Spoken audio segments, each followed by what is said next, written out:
This episode is brought to you in part by Foodservice Consulting Society International, The Americas. Visit us at FCSI.org to find the best food service consulting experts. Also brought to you by LRS, Page, Track, Message. Connect and serve customers fast with LRS.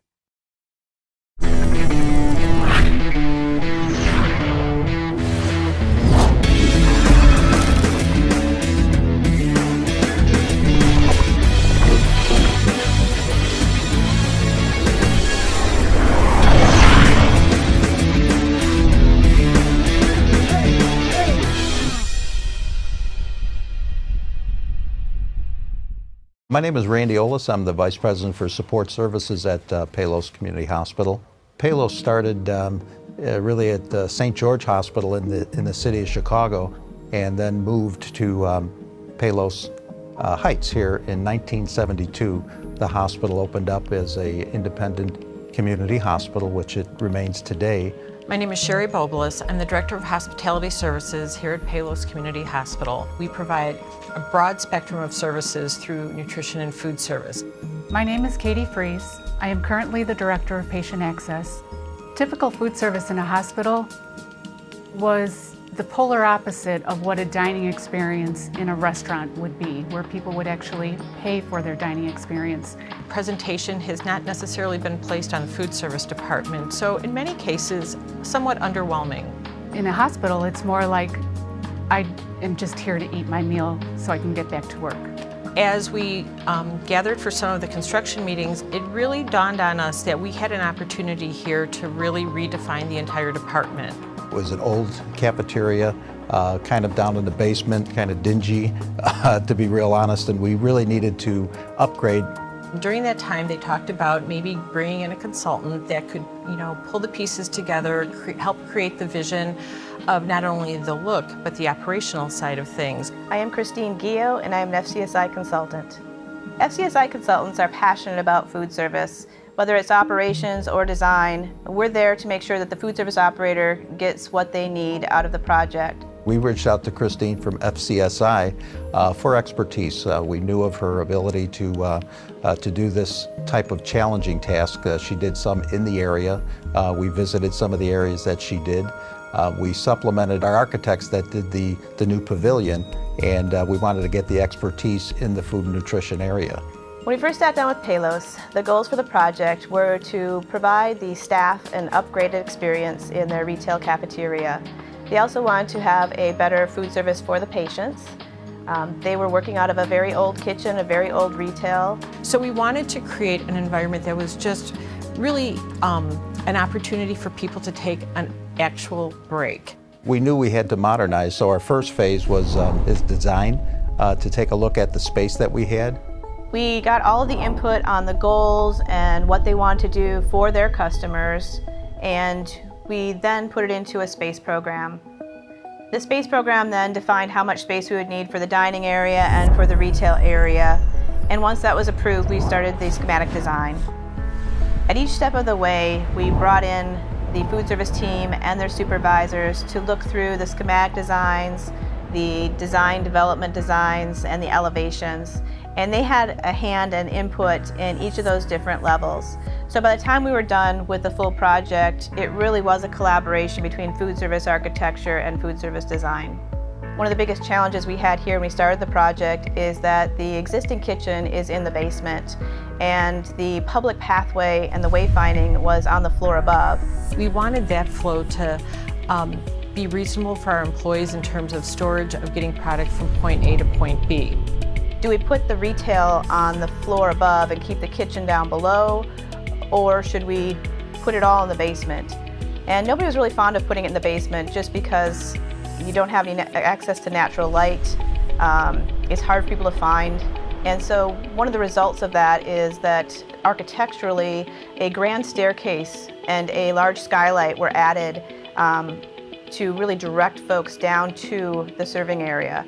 We are anchored with a beautiful staircase that comes from the main floor into our dining room that really became kind of an architectural highlight of the design project in the dining room. We took the chance to go over, since we are in Chicago and it was so close, we went to the NRA show, and we really walked around and looked at all the different types of equipment that were out there.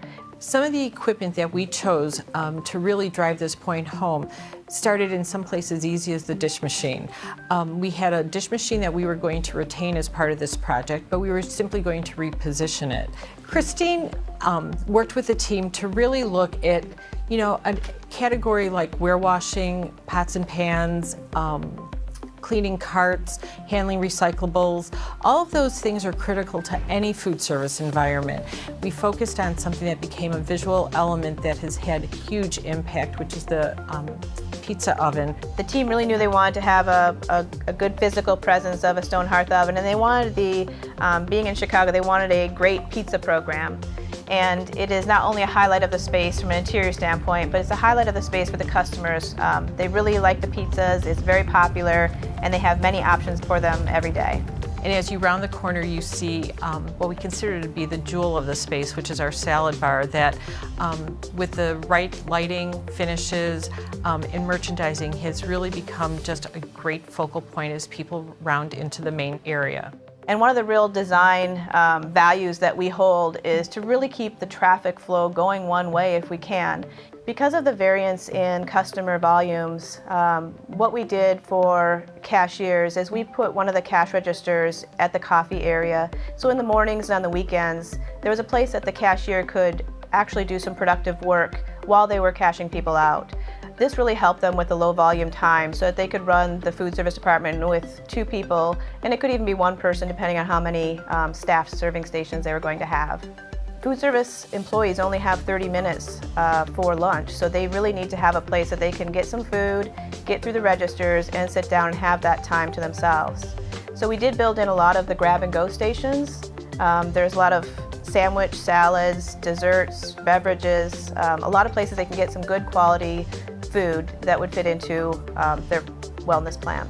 In institutional healthcare, institutional food service, especially in healthcare, there usually isn't a menu. We're designing 2 years, 3 years. One of my projects I designed 7 or 8 years before any of the operators were going to run the service area. So really there was no opportunity to design to a menu. We had to design to a concept. We need to have enough flexibility and enough concepts to keep people interested in the variety of food. With the population health era, they really need to be centers of wellness. And so it's very important that food service departments in hospitals really focus and showcase items that fit into a healthy dietary plan. Nutrition in our menu planning is so important. We have a system that we use in conjunction with the status of the patient. There's delineations there for what they can and can't have. So there's a lot of cooperation between our dietitians and the plan of care. The next part that was added onto the project was really the patient service. We updated and redid the whole patient service area in place to make it a room service program. Nationally, the transformation into room service was already happening. So we knew we needed to move in that direction to remain competitive. We knew room service was the right direction, but we knew that the learning curve would be pretty lengthy in order for our employees to feel comfortable migrating to that process. So we did some intermittent steps. We actually helped our employees move towards a tray passing model where we assembled the tray, got it up to the floor, and now they were the ones that were directly going in the patient room handing off the tray. So I can say as we've gotten to this point now, our employees are very comfortable with the process, but they also know that they own the process, that the experience and satisfaction of our patients and how they perceive meal service truly does rest with them, and they do a great job. The room service area was a unique challenge because we didn't have a lot of extra space. Again, we were renovating in the existing space that they had. And so the location of it needs to be where the patient carts can come out of the service area and get very quickly to a vertical transportation to the patients. So the location was ideal in that we could get to both the new pavilion and the existing pavilion from this location. But in the end, it's a very nice space that they can work at. They can do the production they need, and their patient service program is enhanced. The success of this project really was about the collaboration of the people. I worked with a great team of folks to make sure this project was a success, and the customers are extremely pleased. There's more volume. There's more variety. They have an efficient kitchen for the food service staff. It was a very successful project. Christine had the knowledge to guide us in making the right decisions, not only for the business moving forward, but really for our staff. But we truly have really raised the bar for the entire organization. I think it was an absolute success on a scale of 1 to 10. Something like this always is met with, well, we're going to have to push the date out, or we're going to have to reconsider the phase or not.